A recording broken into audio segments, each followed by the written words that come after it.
Charli D'Amelio caught buying followers. Jake Paul calls COVID a hoax. And Megan Fox files for divorce. All of that and a lot more coming up, but first we need you to hit that like button to show some love to the channel. And with that out of the way, this is InformOverload and welcome to the weekly roundup. So first up, we sadly have some divorce news, as Megan Fox is officially divorced from Brian Austin Green. And if you're thinking, wait, didn't they get divorced months ago? The answer is, I guess, yes and no. So reports are now stating that Megan officially filed on Wednesday, 6 months after they announced that they were emotionally separated. And this is now the couple's first, or I guess second rodeo with this either, as Megan filed for divorce for the first time in 2015, but they got back together and Megan even got pregnant before it was finalized, so obviously it didn't go through. But one day before Thanksgiving of 2020, Megan decided to file for the official divorce papers. And honestly, divorcing the day before a holiday is like a little bit heartless, right? But I guess a girl's gotta do what a girl's gotta do. In the docs obtained by TMZ, Megan asked for joint legal and physical custody of the couple's 3 kids and wants to terminate the ability for either her or Brian to get spousal support. But some discrepancy in the documents is the date of their separation, with Megan saying that they were over in November 2019 and Brian listing March 5th of 2020. So it seems we're not the only ones confused about the dates here.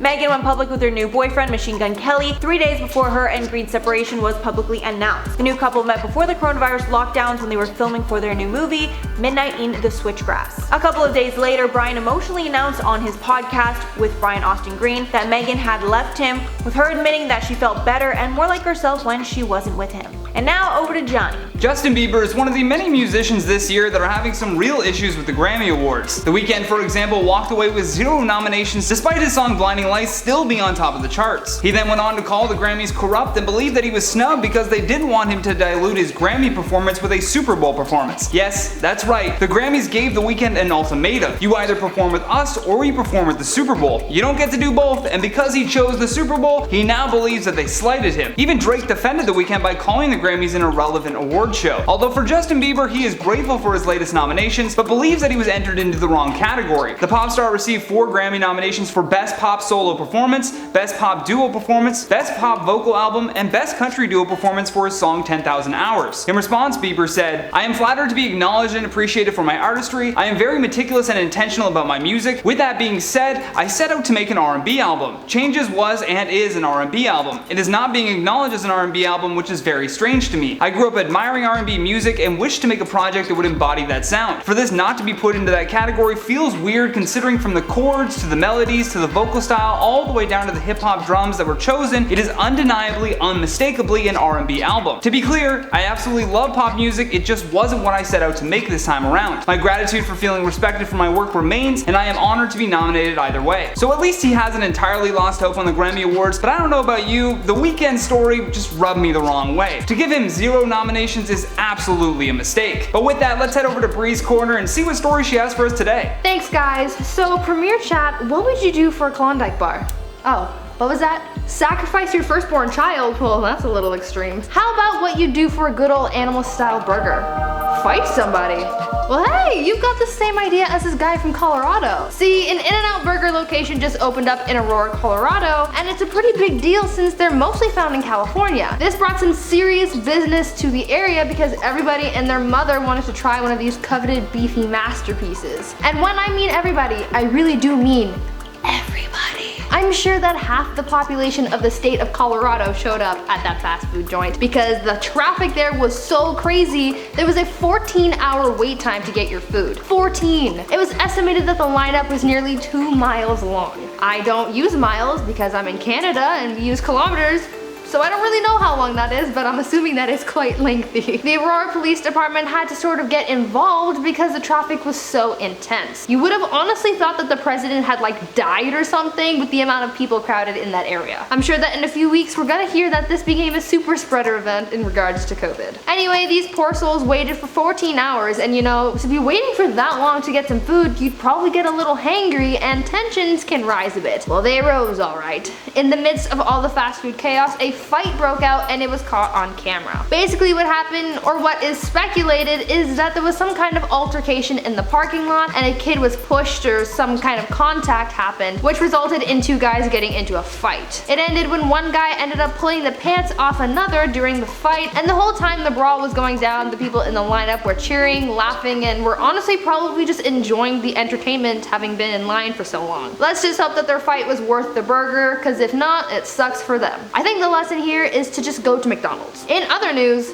aliens? A group of wildlife resource workers spotted a mysterious metal monolith in the middle of the desert in Utah earlier this week, and no one knows what it is or how it got there. It was spotted by the group while circulating the area in their helicopter, and after spotting it, they obviously had to take a look, and they were never seen again.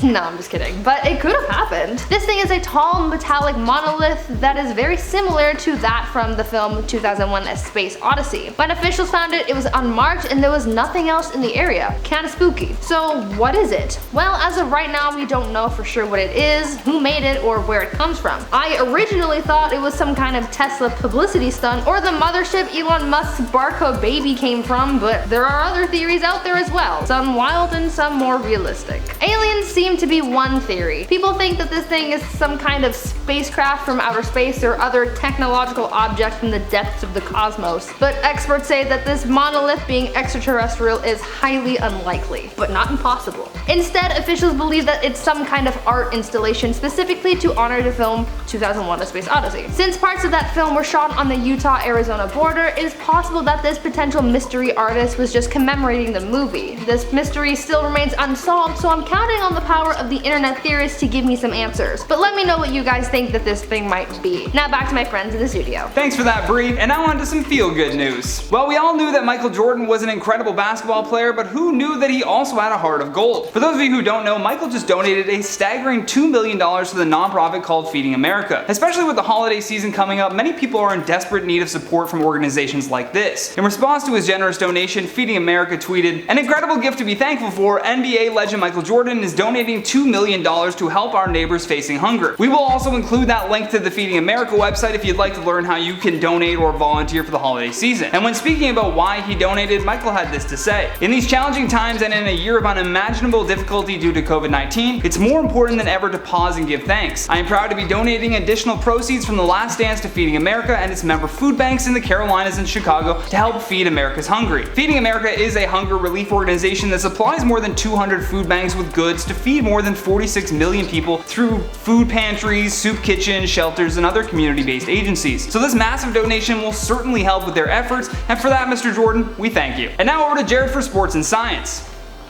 Thanks, guys. Now in the sports world, Diego Maradona, an absolute icon in the world of football, has passed away at the age of 60 years old. The Argentinian superstar, who's known for the 1986 World Cup Hand of God goal against England, among many other notable goals and plays throughout his career, has passed away from a heart attack. A captivating player like no other, Maradona was one of the greatest to play the sport, but would see his fair share of health and addiction issues, which would see him retire in 1997 at the age of 37. In the year 2000 and 2004, Maradona was hospitalized for heart problems, which he blamed on narcotic use, and would have more health problems in 2005 and 2007, which included a gastric bypass and acute hepatitis. 2 weeks prior to his passing, Diego had actually undergone brain surgery to remove a blood clot, which was deemed to be successful. It's unclear if the heart attack is related to the surgery or natural causes. From everyone at the studio, our condolences and best wishes to his family, friends, and the football world affected by this tragic loss. Now in the world of science, we got some incredible news, as the FDA has approved of a new type of medicine that treats the rapid aging disease Hutchinson-Gilford progeria syndrome.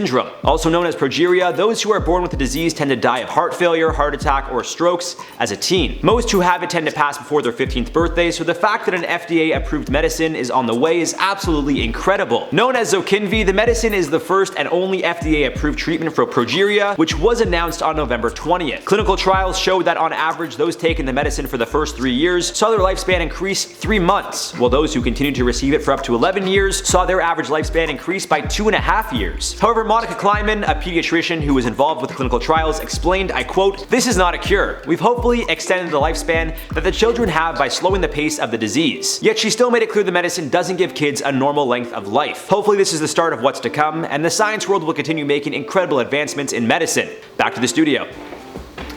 Since the release of Taylor Swift's album Folklore, people have been wondering who one of her collaborators on the album, William Bowery, is, because it was pretty clear to everyone that it was a pseudonym for someone else. And the identity was confirmed in her new concert film, Folklore: The Long Pond Studio Sessions, which was released on Disney Plus on November 25th. And in one of the sessions, she reveals Bowery, who is credited as a songwriter on 2 songs, Betty and Exile, is who we all probably thought that it was, her boyfriend Joe Alwyn. And since Exile, her duet with Bon Iver, has been nominated at the Grammys, it was only fitting that she reveal who the Grammy-nominated collaborator is. The entire album received 6 Grammy nods. In the documentary, while discussing the song Exile, Taylor casually admitted it, saying, quote, "So William Bowery is Joe, as we know."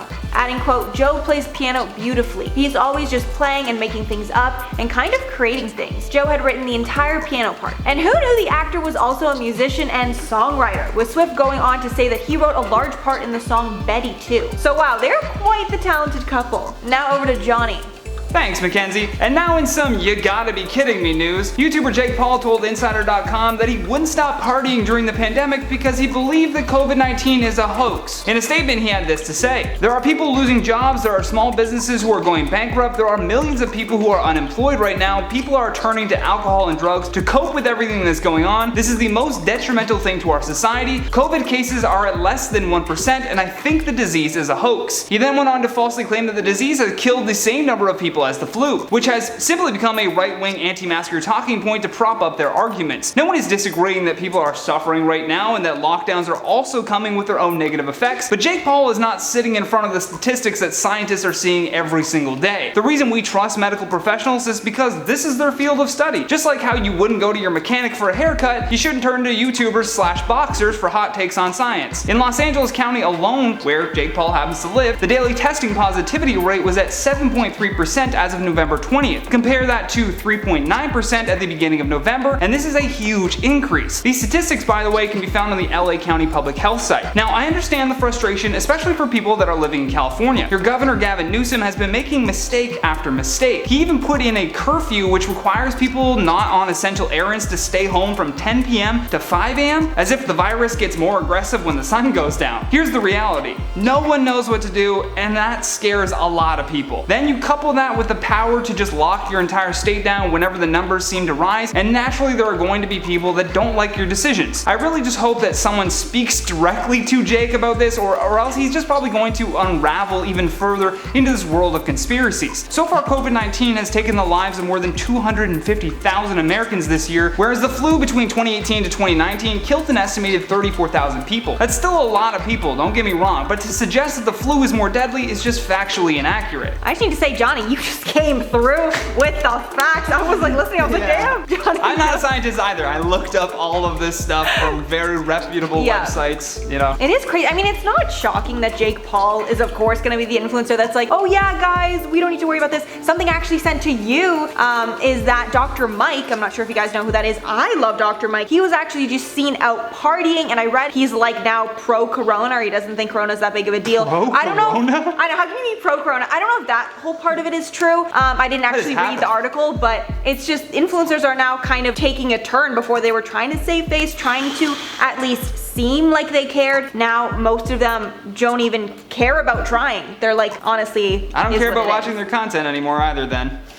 You know what I'm saying? Got him. But before we move on, we need everyone in the Premier chat to hit that like button. Let's see if we can get it to 300 by the time this video's done. Yeah, I think we can do it. We can definitely do it, guys. But now, Mac, take it away for our lead story. All right. So last week, the whole world was talking about how the most famous TikToker, Charli D'Amelio, lost 1 million followers in a day because she said some entitled comments at a family dinner. And the worst part for her was that she was about to hit a huge milestone of 100 million followers right before she lost followers from the scandal. But only a few days after, she finally hit that 100 million followers after apologizing for the scandal and addressing the comments. But because of the quick bounce back, people are now thinking she might have bought fake followers to get to that landmark number. It started when TikTok user at KissMyAshley great name by the way, posted a video where she was pointing out that several of Charli's followers only followed like 2 or 3 accounts, and even though they were in Charli's follower list, they weren't actually following Charli when she clicked on their name. Some commenters on that video insisted Charli was buying bot accounts, with one person saying she would get more than just 5 million views if she had 100 million followers. But Ashley ended up posting a follow-up video saying that that video was probably just a glitch and basically walking back the comments. Then at the same time, user Henry Yoang shared a video showing unusual spikes in Charli's followers from a live count, with him showing that every minute on the 20-second mark she would gain a spike in followers. But suspiciously, Henry ended up deleting that video too, then posting a follow-up that his findings were not necessarily proof that Charli was buying followers, again walking back his previous claims. And a lot of people in the comments of that video are pretty convinced that Henry was asked or even forced to delete that video and clarify. I'm not saying that's what happened, I'm just saying that's what people think happened. Don't sue me, Charli. Charli has not addressed the claims, but her reps did say that her nor anyone else from her family has bought followers. Let me know what you think in the live chat. I would love to hear your take on this. With that though, let's check out some of your comments from our last weekly roundup. Funbug says, I love the IO fam, perfect way to start my day. Aw, we love you too. Yeah, you can start your day, you know, middle of day, end your day, whatever you want to do with us. Just keep coming We back. upload all the time. Rosemary says, those bloopers were the best. Jared was bouncing off the wall so much it was funny to hear him in the background. That just made my day. Made our day too. Literally, Yeah. he was ranting like for a full 4 minutes. I was like, hey, we actually have to like film things. Like, come on, dude, let's get to it. But he's great. Then Tim says, thank you for actually reporting and not repeating yourself for 5 minutes. Seriously, thank you. Yeah, a lot of YouTube videos I noticed do that. When I'm like trying to do research on a certain topic and I'm like just trying to learn more about the details, I'm like, wait, they just said the same thing like 4 or 5 times. Oh, I see what you're doing. You're It's all about stretching that for time. that 10-minute watch time. They're stretching for time. Oh yeah. Angel Doll says, I honestly love seeing the whole cast in one video. The chemistry is great. I just like that you called us a cast. Yeah, I guess we kind of are a cast. Yeah, we're a cast. We're the InformOverload Making cast. us seem cooler than we are. Yeah. Then Doses says, the editing on Jared at the end, oh my god, good stuff. Shout out Danielle. She killed it on that one. She is the best. Also, Jared, there's just so much material to get really good footage. He just exudes creative material for the editors to jump on. Truly. But with that, we thank you so much for tuning into our weekly roundup. We do these every single Friday at 4 p.m. Eastern Standard Time, and they stream live. So for now, my name has been Johnny Rogers. And I'm Mackenzie Smith. And until next time, stay classy. Bye, guys. I tried to bring the juice and the funny for this one because I don't get to film with my friends, but I'm trying my best. I hope I still get bloopers. See an In-N-Out burger. See an In-N-Out.